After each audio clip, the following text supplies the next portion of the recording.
Maya had reached her breaking point.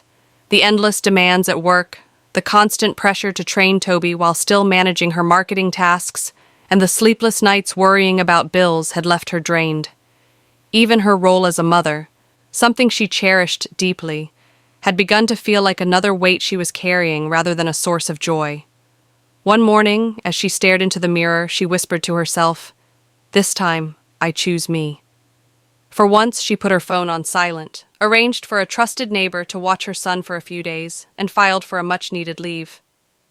She told herself this was not just self-care, not a quick fix like a spa day or a night out. This was self-love, the choice to step back, breathe, and reclaim her life. She checked into a quiet guest house on the edge of town, a place surrounded by trees where no office calls or family requests could reach her. At first, the silence was refreshing. She slept through the morning, read a book without interruption, and took long walks under the shade of the trees. But the peace didn't last. Her phone buzzed endlessly with messages from Toby's school, from colleagues asking where files were saved, and from her brother demanding financial help. She ignored them all at first. After all, this was her time. But as the messages piled up, anxiety began to gnaw at her. She wondered if she had made a mistake.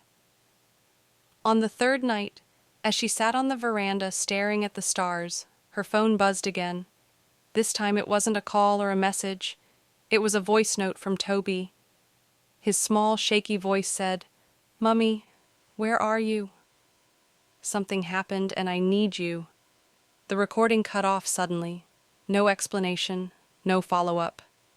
Just silence. Maya's heart dropped. She dialed back frantically, but the line went straight to voicemail. She grabbed her bag, ready to rush back, but then stopped.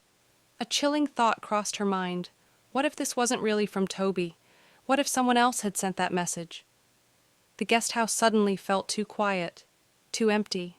Shadows seemed to stretch longer across the walls. Her chest tightened as she clutched her phone, staring at the screen.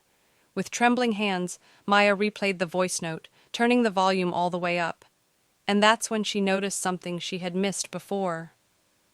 In the background of Toby's voice, there was another faint voice whispering her name. Maya froze, her heart hammering in her chest. She replayed the message over and over, straining to catch the background sound. The voice was faint, but undeniable, someone whispering her name, almost hissing it. Her first instinct was to run back home, but something told her this wasn't that simple. Who would be close enough to Toby to send such a message? And why would they call her name in the background?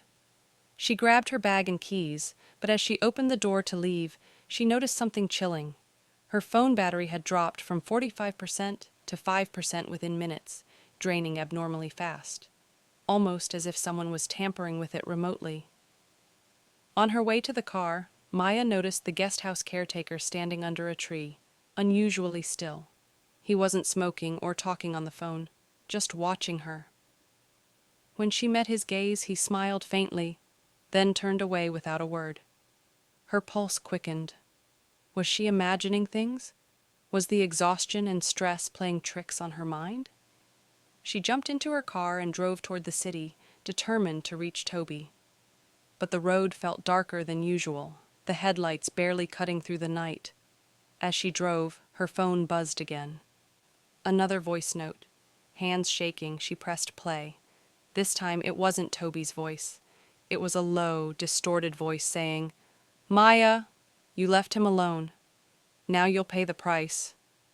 Her phone screen flickered, then went black, dead battery. Panic surged through her as she pressed the accelerator harder. The city lights finally came into view, but relief didn't come, because just then, in the rearview mirror, she saw headlights appear behind her. A black SUV was following, keeping perfect distance, every turn, every acceleration matching hers. She swallowed hard, gripping the wheel, and then her car dashboard lit up with a warning, "Engine malfunction." The car began to slow on its own, no matter how hard she pressed the pedal. She whispered under her breath, "Oh God, what's happening?" The SUV closed in. Its headlights flooded her car, blinding her. The last thing Maya heard before the engine cut off completely was the faint sound of Toby's voice echoing from somewhere. "Mummy, run!"